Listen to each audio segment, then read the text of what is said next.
അൽഹംദുലില്ലാ വസ്സലാത്തു വസ്സലാമു അലാ റസൂലില്ലാ വഅലാ ആലിഹി വസഹ്ബിഹി അജ്മഈൻ അമ്മ ബഅദ്. ഫയ ഇഖ്വാനി ഫില്ലാ. രണ്ടാം നൂറ്റാണ്ടിൽ ജീവിച്ച പണ്ഡിതനാണ് ഷഖീഖുൽ ബൽഖി റഹിമഹുല്ലാ.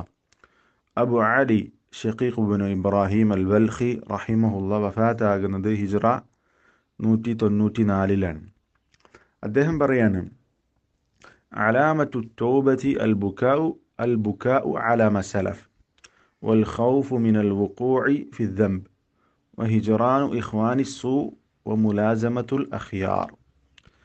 അലാമത്തു തൗബയുടെ അടയാളം എന്നുള്ളത് 4 കാര്യങ്ങളായിട്ടാണ് അദ്ദേഹം ഇവിടെ പറയുന്നത്. 4 കാര്യങ്ങൾ.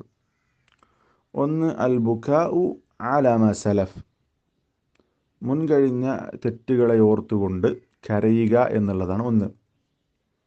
ചെയ്ത തിന്മകൾ, മുമ്പ് ചെയ്ത തിന്മകളെ ഓർത്ത് കരയുക.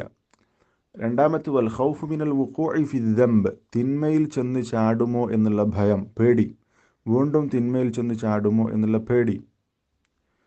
മൂന്നാമത്തേത്, വഹിജറാനു ഇഖ്വാനി സൂ, വൃത്തികെട്ട മോശപ്പെട്ട കൂട്ടുകാരെ ഒഴിവാക്കുക, വെടിയുക എന്നുള്ളത്.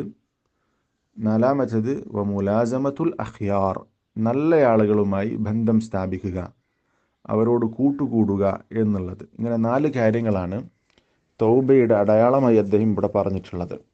ഈ 4 കാര്യങ്ങളും വളരെ പ്രധാനപ്പെട്ട കാര്യങ്ങളാണ്. ഒന്ന്, ചെയ്ത തെറ്റോർത്ത് കുറ്റബോധത്തോടു കൂടി കരയുക എന്നുള്ളത്. അതിനേറെ ശ്രേഷ്ഠതയുണ്ട്.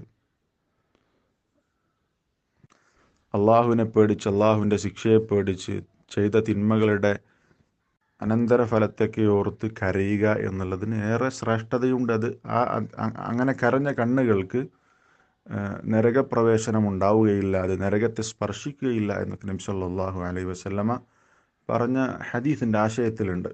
അതുപോലെ തന്നെ വീണ്ടും തിന്മയിലേക്ക് ചെന്ന് ചാടുമോ എന്നുള്ള ഭയം, അത് മഹ്മൂദായ, വളരെ പുകഴ്ത്തപ്പെട്ട ഒരു ഭയപ്പാടാണത്. തിന്മയിലേക്ക് ചെന്ന് ചാടുമോ എന്നുള്ള പേടി.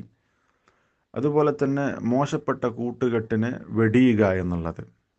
പലപ്പോഴും നന്മയിലേക്ക്, അല്ലെങ്കിൽ നന്നായി വന്ന ആളുകൾ വീണ്ടും തിന്മയിലേക്ക് ചെന്ന് ചാടാനുള്ള പ്രധാനപ്പെട്ട ഒരു കാരണം അവർ നേരത്തെ ഉണ്ടായിരുന്ന ബന്ധങ്ങൾ, വൃത്തികെട്ട ബന്ധങ്ങൾ, മോശപ്പെട്ട കൂട്ടുകെട്ടുകൾ അവർ ഒഴിവാക്കിയില്ല എന്നുള്ളതാണ്. ആ ബന്ധം അവർ നിലനിർത്തിയിട്ടാണ് അവർ നന്നായത്. അപ്പോൾ എന്താ സംഭവിക്കുക? വീണ്ടും അവർ അത്തരം തിന്മകളിലേക്ക് തിരിച്ചു പോകും. അതിനുള്ള സാധ്യത ഏറെയാണ്. നമ്മൾ പലതിനും അത്തരം അനുഭവങ്ങൾക്ക് സാക്ഷികളായിട്ടുണ്ടാകും. നന്നായി വന്നു, പക്ഷെ പഴയ ബന്ധം, വൃത്തികെട്ട മോശപ്പെട്ട കൂട്ടുകാരുമായിട്ടുള്ള ബന്ധം നിലനിർത്തിയതിൻ്റെ പേരിൽ വീണ്ടും അവരിലേക്ക് തന്നെ തിരിച്ചുപോയി മോശപ്പെട്ട ജീവിതത്തിലേക്ക് തിരിച്ചുപോയ ഒരുപാട് ആളുകളുണ്ട്. നാലാമത്, മുലാസമത്തുൽ അഖ്യാർ, നല്ലവരുമായി, തഖ്വയുള്ള, സൂക്ഷ്മതയുള്ള, ദീനുള്ള ആളുകളുമായി നിരന്തരം ബന്ധം സ്ഥാപിക്കുക, അവരുടെ കൂടെ കൂടുക. നല്ലവരുമായിട്ടുള്ള കൂട്ടുകെട്ട് നല്ല ജീവിതത്തിന് കാരണമാകും. ഈ 4 കാര്യങ്ങളാണ് തൗബയുടെ അടയാളങ്ങൾ എന്ന് പറഞ്ഞുകൊണ്ട് അദ്ദേഹം വിശദീകരിച്ചിട്ടുള്ളത്. ഇത് വളരെ പ്രധാനപ്പെട്ട 4 കാര്യങ്ങളാണ്. റമദാൻ മാസം ഷഹറു തൗബയാണ്, തൗബയുടെ മാസമാണ്. ആത്മാർത്ഥമായി തൗബത്തുൻ നസൂഹ്, സത്യസന്ധമായ തൗബ അള്ളാഹുവിലേക്ക് ചെയ്ത് ഇതുപോലെയുള്ള കാര്യങ്ങൾ, ഇതിൽ പറഞ്ഞിട്ടുള്ള 4 കാര്യങ്ങളും നമ്മൾ ശ്രദ്ധിക്കുക. അള്ളാഹു തആല തൗഫീഖ് നൽകി അനുഗ്രഹിക്കുമാറാവട്ടെ. അസ്സലാമു അലൈക്കും വറഹ്മത്തുള്ളാഹി വബറകാതുഹു.